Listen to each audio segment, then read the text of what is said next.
Ule usitishwaji wa mapigano kwa muda wa saa 72 ambao ulitangazwa na Rais wa Urusi Bwana Vladimir Putin katika kuadhimisha siku ya ushindi ya miaka 80 baada ya Urusi kufanikiwa kuwaondosha kabisa Wajerumani chini ya Adolf Hitler, ni kwamba Rais wa Urusi Bwana Vladimirovich Putin ameendelea kupokea ugeni wa marais kutoka mataifa mbalimbali nchini Urusi ambao wanatarajiwa kushiriki katika sherehe hizo za kuadhimisha miaka 80 ya Victory Day au ushindi au siku ya ushindi katika taifa la Urusi. Miongoni mwa watu ambao wamefika katika sherehe hizo ni pamoja na Bwana Ramzan Kadyrov, ambaye huyu ni kiongozi kutoka Jamhuri ya Watu wa Chechnya, ambapo Rais wa Urusi Bwana Vladimirovich Putin alikutana na Ramzan Kadyrov, ambapo wamezungumza masuala kadha wa kadha, huku jambo kubwa zaidi ikiwa ni namna ambavyo Ramzan Kadyrov ameendelea kupambana kule katika Jamhuri ya Chechnya na kuhakikisha uchumi katika taifa hilo unakuwa, ambapo kwa hivi sasa uchumi wa Jamhuri ya Watu wa Chechnya unatajwa kukua kwa kiwango cha 32%, wakati idara ya viwanda imekuwa kwa 47%, lakini pia uchumi wa katika sekta ya miundombinu pamoja na mambo mengine wamefanikiwa kufanya marekebisho ya barabara ambazo ni zina zaidi ya square mita milioni 8 ambazo zimetengenezwa kule katika Jamhuri ya Watu wa Chechnya. Na tumeona Ramzan Kadyrov amemwelezea Rais wa Urusi Bwana Vladimirovich Putin, ambapo kwamba hivi sasa wametenga kiasi cha takribani rubo bilioni 108 kwa ajili ya kutekeleza miradi mbalimbali 600 ambayo inatekelezwa katika Jamhuri ya Watu wa Chechnya, ambapo imefanikiwa kutengeneza zaidi ya ajira 10,000, ambapo kauli ambayo imezungumzwa na Bwana Ramzan Kadyrov akimwelezea Vladimir Putin, amesema hiyo imepunguza kwa kiwango cha 4% cha ukosefu wa ajira katika taifa hilo la Chechnya, huku Ramzan Kadyrov akimwelezea Rais wa Urusi Vladimir Putin kwamba mipango ya Chechnya ni kuhakikisha wanashusha kiwango cha ukosefu wa ajira kwa 5%. Lakini pia rais wa Jamhuri ya Chechnya au kiongozi mkuu wa Jamhuri ya Chechnya Bwana Ramzan Kadyrov alimwelezea Bwana Vladimirovich Putin kwamba tokea special military operation imeanza kule nchini Urusi ni kwamba Chechnya imepeleka wapiganaji wasiopungua 55,500, huku kati ya hao ni 21,600 ni wa kujitolea, lakini hao watu wa Chechnya wamepeleka zaidi ya wapiganaji 11,000 ambao hao na wenyewe wapo katika idara ya ulinzi katika kile kikosi cha National Guard ambacho kinashikiliwa na Akhmat. Kwa hiyo hii ilikuwa ni moja kati ya yale mazungumzo ambayo yamezungumzwa na Ramzan Kadyrov pamoja na Rais wa Urusi Bwana Vladimirovich Putin, ambapo kauli ya Rais wa Urusi Bwana Vladimir Putin baada ya kupokea hayo maelezo kutoka kwa Bwana Ramzan Kadyrov, moja kati ya watu ambao wanapendana sana na Bwana Vladimir Putin alisema maneno haya ambayo naomba niyazungumze. Unajua, mara nyingine huwa ninakumbuka ziara ya kikazi ambayo aliifanya na ninabaki na kumbukumbu za kutia moyo kuhusu watu wa Chechnya ambao waliniacha nikiwa na picha ya watu wachapakazi na wenye vipaji. Bila shaka ukiwa kiongozi wa Jamhuri ya Chechnya unaweza kujivunia, lakini pia kufurahia mafanikio yaliyopatikana katika miaka ya hivi karibuni. Mafanikio haya yanaonekana wazi kabisa, nimeyaona kwa macho yangu na ni jambo la kufurahisha. Kuhusu askari wenu, nilitembelea kituo cha mafunzo ambacho mmekianzisha kule Chechnya. Lazima niseme kwamba vikosi vinavyoundwa pale vina mchanganyiko wa makabila mbalimbali.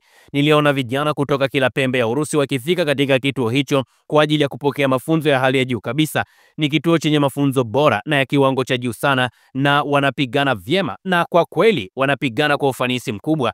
Kama unavyojua, mkuu wa wakuu wa majeshi hunipa ripoti karibu kila uchao kuhusu hali ya mambo katika maeneo yote ya mstari wa mapambano, na karibu kila wakati huwa anawataja wapiganaji waliopata mafunzo katika kituo chenu. Wanachapa kazi vibaya mno kwenye kile kituo cha Akhmat, lakini sio wao tu, na watu wengine wanaume kutoka maeneo mengine ya nchi hupata mafunzo hapa, na wanapigana kwa ustadi mkubwa zaidi. Ninaridhika sana na mafanikio yenu ya sasa katika ujenzi na maendeleo ya kiuchumi kwa ujumla, na nina hakika kuwa watu wa Chechnya wana kila sababu ya kujivunia mafanikio haya kama ambavyo nasi sote tunajivunia. Hili ni jambo jema, alizungumza Bwana Vladimir Vladimirovich Putin. Akasema, niliona msikiti ule mzuri sana ambao mliujenga. Wewe ndiye ambao ulianzisha mradi huo. Kwa kadri ninavyoweza kuhukumu, hiyo ni kazi ya sanaa ambayo imekamilika. Nina hakika kuwa watu wanafurahia kutembelea msikiti huo. Unafahamu, kwenye zile ripoti ambazo nimekuwa nikiwaletea hapa, ndugu zangu, mnakumbuka nimewahi kuwaletea ile taarifa ambayo inahusiana na kile ambacho kilifanywa na Bwana Ramzan Kadyrov. Alijenga bonge moja la msikiti pale nchini Urusi, na unafahamu msikiti ambao aliujenga ni moja kati ya misikiti ambayo inatajwa, inaweka rekodi au inaweka historia katika taifa hilo la Chechnya, au katika hiyo jamhuri ya Chechnya ambayo as we speak ni kwamba jamhuri ya Chechnya kwa hivi sasa ipo chini ya Bwana Ramzan Kadyrov, ambaye huyu ni kijana mtifu kabisa wa rais wa Urusi Bwana Vladimir Vladimirovich Putin. Lakini pia pamoja na mazungumzo na Bwana Ramzan Kadyrov, tumeona rais wa Urusi Bwana Vladimir Putin alikutana na kufanya mazungumzo na rais wa Cuba anayefahamika kama Miguel Diaz-Canel Belmúdez, ambapo katika kuadhimisha hiyo miaka 80 ya ushindi katika vita kuu ya uzalendo, Rais Diaz-Canel alikaribishwa rasmi katika jumba la Kremlin akiwa ameambatana na Luteni General Sergei Udrovenko, kamanda mkuu wa Kremlin, ambapo rais wa Urusi mkutano wake ulihudhuriwa pamoja na waziri wa mambo ya nje Sergei Lavrov,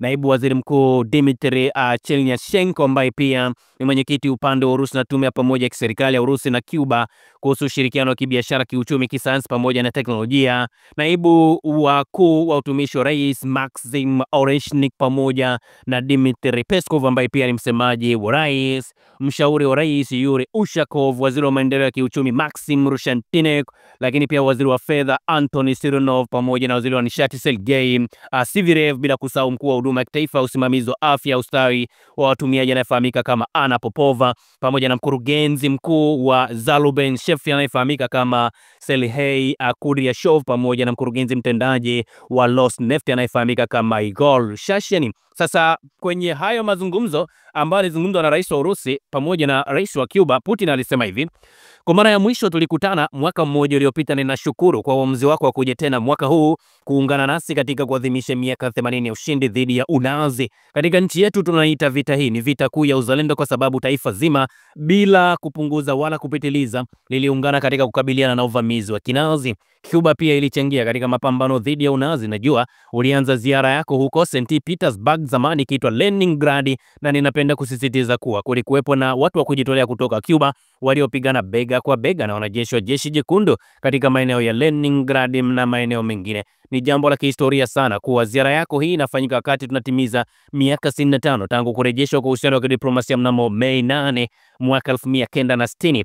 Naye rais wa Cuba Miguel, yeye akazungumza, anasema tunafurahi sana kuwa Moscow, tunajisikia vyema kabisa na tunathamini mwaliko. Kweli kabisa, tunaadhimisha kumbukumbu mbili muhimu zinazoangazia undani wa uhusiano wetu wa kihistoria. Ya kwanza bila shaka yenye uzito zaidi ni kumbukumbu ya ushindi katika vita kuu ya uzalendo. Ya pili ni kumbukumbu ya miaka 65 tangu kurejeshwa kwa uhusiano wa kidiplomasia kati ya mataifa haya. Ni jambo lenye maana kubwa kwetu kushiriki katika maadhimisho haya, hasa kwa kuwa juhudi zetu za pamoja leo zinazingatia uhifadhi wa kumbukumbu ya kihistoria wakati huu ambapo kuna jitihada nyingi za kupotosha ukweli na kupunguza mchango mkubwa wa Umoja wa Kisoviet, watu wake na jeshi jekundu katika kushinda Unazi. Na ushindi huu haukuwa tu wa Urusi bali ni ushindi wa kibinadamu, lakini pia binadamu wote. Naamini kuwa kuokoa ubinadamu ni heshima kubwa kabisa. Nafikiri niliwaletea pia historia ya namna ambavyo yani tunapozungumzia the Victory Day ya miaka 80 ya Urusi, wakati huo Urusi nafahamu ilikuwa inaitwa USSR, kwa maana ilikuwa ni Umoja wa Soviet, na mwaka 1945 ilikuwa ni mwezi April, wakati bwana Adolf Hitler alipogundua kwamba mambo yamemuia vibaya, ile miungano ya Ufaransa, Uingereza na mataifa kama ya Marekani wakati walikuwa wanapambana na Japan, ni kwamba yule rais wa wakati huo wa USSR yeye aliingia makubaliano na bwana Adolf Hitler kwamba waigawane ile Poland, upande mwingine uende kwa USSR na upande mwingine uende kwa Ujerumani.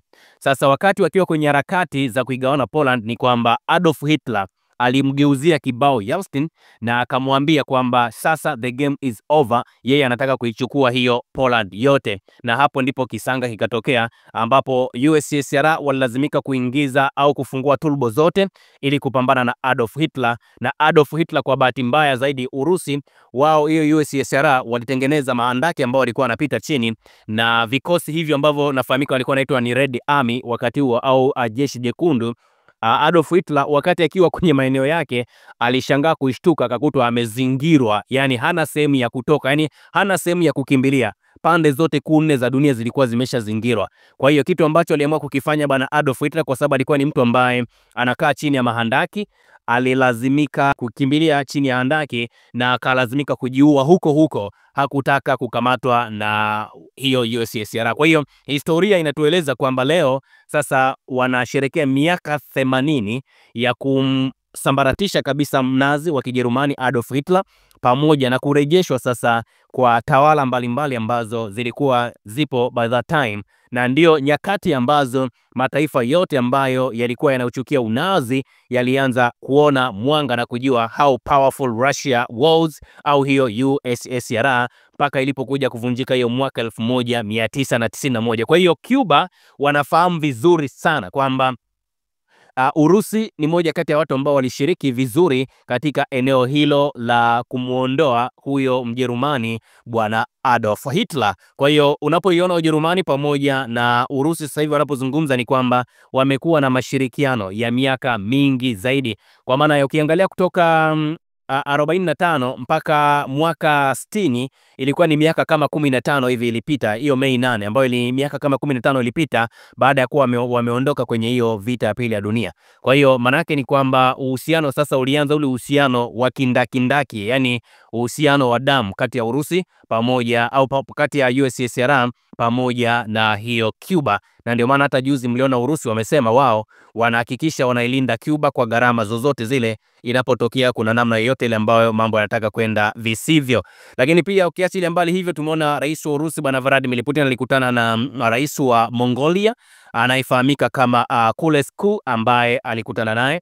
Lakini pia rais wa Urusi amekutana na rais wa Jamhuri ya Kidemokrasia ya Kongo anayefahamika kama Denis Sassou Nguesso, na wamekutana hapo, wana mipango mbalimbali ambayo watazungumza. Kubwa zaidi, tumeona rais wa Urusi pia kakutana na rais wa Venezuela bwana Nicolas Maduro, na kama itoshi wamekutana pia na rais wa China bwana Xi Jinping, ambaye naye ni miongoni mwa watu ambao wanakwenda katika hiyo miaka 80 ya ushindi, kwa maana ya Victory Day. Tutakuja kuwaletea hapa taarifa ya kile ambacho kimezungumzwa kati ya rais wa China pamoja na rais wa Urusi bwana Vladimir Putin, lakini pia tutawaleteni hapa taarifa ambayo inahusiana na kile ambacho kimezungumzwa na Marekani kuhusiana na ile mipango ya ceasefire kwa hizo siku 30 pamoja na maamuzi mapya ambayo yametangazwa na serikali ya Marekani. Usisahau kusubscribe, like na kubonyeza alama ya kengele. Asante.